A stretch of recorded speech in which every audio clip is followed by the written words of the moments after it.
consultar ciertas modificaciones que ha llevado a impulsar en la jurisprudencia del Tribunal Constitucional Español, casos López Ostra contra España, casos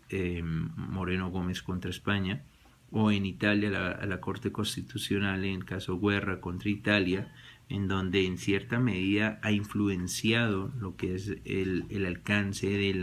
de la jurisprudencia constitucional. Quizás se ha resistido más en este evento el Tribunal Constitucional alemán, ¿no? Y el Tribunal Constitucional alemán, tengan en cuenta que respecto de esto ha venido concibiendo que hay un núcleo, ¿no? La llamada teoría del caso Solange, hay un núcleo sobre el que los organismos e instituciones internacionales o los organismos e instituciones del sistema de protección, en este caso de derechos humanos europeos, no puede entrar a intervenir porque se entiende que ese sí es propio del órgano interno, ¿no? Y esa controversia que se ha suscitado ha gestado que de alguna manera no se llegue a una comprensión plena de la exigibilidad o no de la decisión judicial cuando transgrede o supere ese núcleo, ¿no? Entonces, cuando comprender que la violación de un derecho humano determinado viene a estar configurado o no dentro del marco de la protección de los derechos humanos o no en esa perspectiva, y de qué manera el Tribunal Constitucional acepta e incorpora esa misma interpretación dentro de su propia jurisprudencia o la acepta como una forma de modulación o modificación de esta misma. Ahora viene el sistema interamericano, ¿no? Y el sistema interamericano, no me compete hacer en este momento la exposición, pero el sistema interamericano, teniendo esa doble modulación entre la Comisión Interamericana y la Corte Interamericana de Derechos Humanos, tiene una serie de singularidades importantes. La primera es que el sistema de protección que tiene el sistema de protección interamericano en cierta medida es a la vez garantista, pero también es poco efectivo. Garantiza desde el punto de vista de que siempre está abierta la posibilidad de hacer una petición ante la Comisión Interamericana de que ésta surta su trámite y sea objeto de admisibilidad, pero poco efectiva desde la perspectiva de lo prolongado que puede resultar un proceso ante la Corte Interamericana de Derechos Humanos, y esa dilatación pueda en cierta medida ser nugatoria de la tutela eficaz de los derechos humanos. Por otro lado, pues está el tema de la resistencia que se viene dando a las decisiones de la Corte Interamericana de Derechos Humanos. Por lo menos hay 3 casos que son emblemáticos que hay que resaltar aquí en este fenómeno que actualmente se está dando, ¿no? Un primer caso es el de las personas haitianas y dominicanas contra República Dominicana, ¿no? E incluso el caso Niña Jean y Bosico contra República Dominicana, que ha llevado incluso al tribunal, a que el Tribunal Constitucional de aquel país determine una especie de inconvencionalidad de lo convencional, es decir, una transgresión por parte de la Corte Interamericana de esferas y fueros que no pueden ser objeto de cuestionamiento. Y eso ha llevado a una serie de resistencia de lo que es la aplicación no solamente de la decisión de la Corte Interamericana, sino de entender que el modelo de protección, siendo residual, está diseñado específicamente para que opere con el objeto de dotar de una salvaguardia a aquellos sujetos que, habiendo agotado todas las asistencias y habiendo buscado o procurado la justicia en su caso, no lo alcanzaron, y que pretenden ante la justicia del sistema interamericano demostrar que la vulneración, ¿no?, de ese derecho humano persiste y que, de no ser objeto de tutela, podría ser una conculcación que agravara la situación específica de ese individuo o de ese grupo de individuos.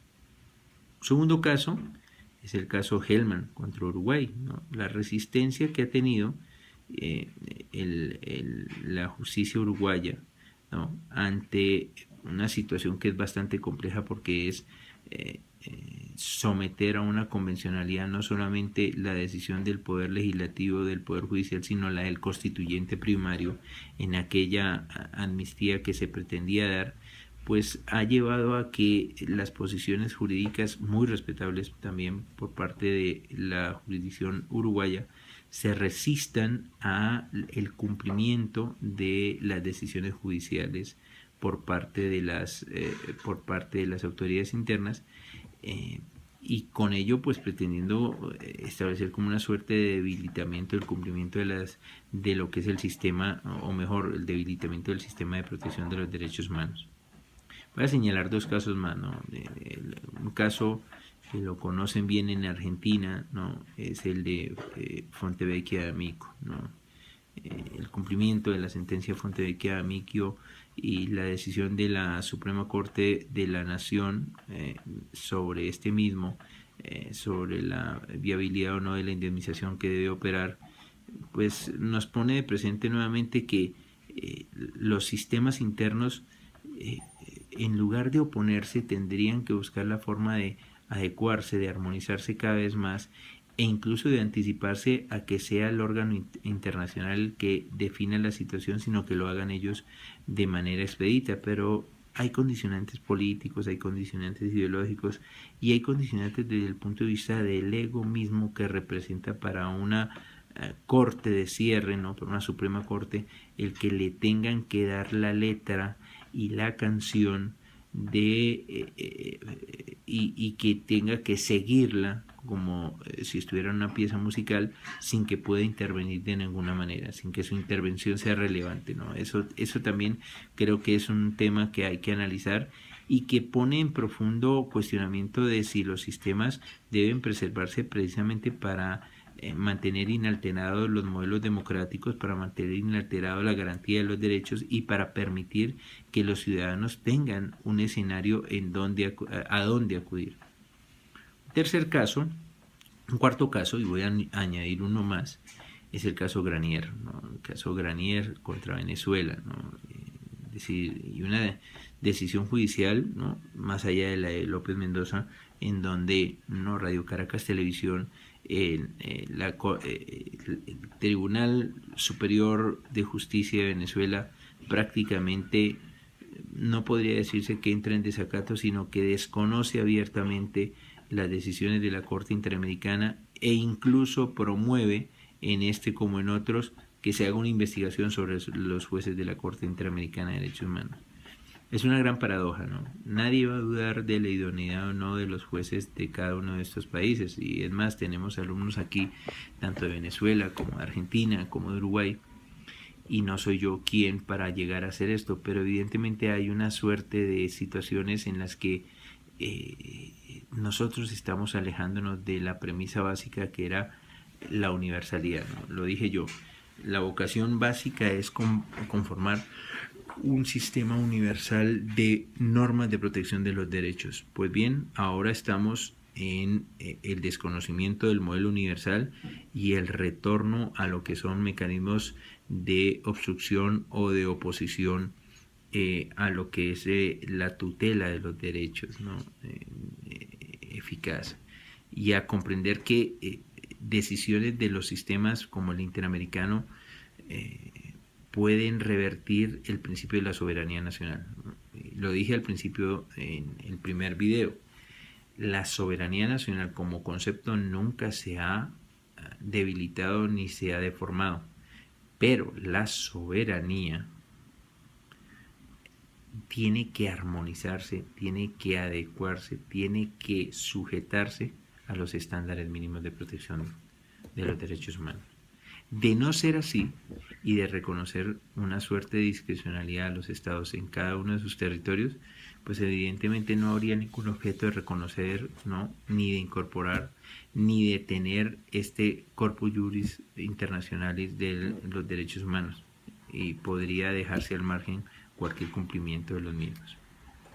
Y un último caso es el de el caso Radilla Pacheco contra México. Radilla Pacheco su significación para la Suprema Corte de la Nación allí, sobre la concepción en materia penal, la modificación constitucional que llevó, pues también nos revela hasta dónde puede llegar esa influencia de los sistemas de protección y cómo se pueden ver ellos reflejados a la hora de las decisiones judiciales internas, ¿no? Y las decisiones legislativas. Porque una cosa es que el juez interamericano, que el juez que está arbitrando en el sistema le dote de protección al ciudadano, y otra es que pueda entrar a condicionar lo que es el sistema legislativo, el sistema judicial y el sistema ejecutivo, que uno no lo percibe en las decisiones de la Corte Interamericana, ¿no? Lo que uno ve en la Corte Interamericana es cómo los sistemas de protección de los derechos humanos están invitados a ser incorporados plenamente a los ordenamientos internos para que sirvan de una cláusula de salvaguardia plena de los ciudadanos, y que existiendo esta misma solo se activará en la medida en que las instancias internacionales las instancias internas dejen de corresponderse con esos mandatos o estándares convencionales. Pero si ellos se corresponden, no habría ningún lugar a entender que haya una suerte de interferencia, de intervención o de intromisión en los asuntos internos, porque lejos de eso se buscaría que se llegara a una concepción de ese tipo, ¿no? Cuando en el caso de la tentación de Cristo contra Chile, o en el caso de Atala Rifo e Hijas contra Chile, la Corte Interamericana le dice, bajo un contexto de convencionalidad objetiva, le dice al Estado chileno que hay que revisar esas normas, que hay que verificar si esas normas se corresponden o se compadecen con las exigencias o mínimos estándares internacionales.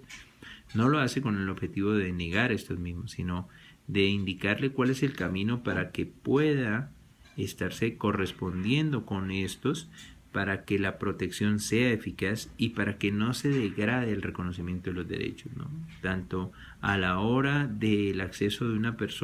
personas a la adopción siendo parejas del mismo sexo, como a la hora de la exhibición o presentación de una película y de los condicionantes para lo que pueda ser la libertad de pensamiento, la libertad de expresión o la libertad de conciencia en el momento de visionar esa misma, ¿no? Entonces, el sistema no está llamado a hacer una intromisión indebida, ¿no? El sistema está llamado a comprender o a darle un alcance a la tutela de los derechos. Lo podría decir para Colombia, en donde me encuentro, en el caso Duque versus Colombia, ¿no? Aquí ha habido una gran controversia sobre el reconocimiento o no a las parejas del mismo sexo, y no entiendo yo que la Corte Interamericana en la decisión de 2016 haya querido intrometerse o haya generado una intromisión indebida, ¿no? En lo que deben ser unas decisiones soberanas sobre qué modelo social y bajo qué reglas de juego o reglas normativas se va a operar ese modelo social, y si es lugar para incorporar y reconocer derechos plenamente a personas del mismo sexo cuando se unen en relación de matrimonio o no,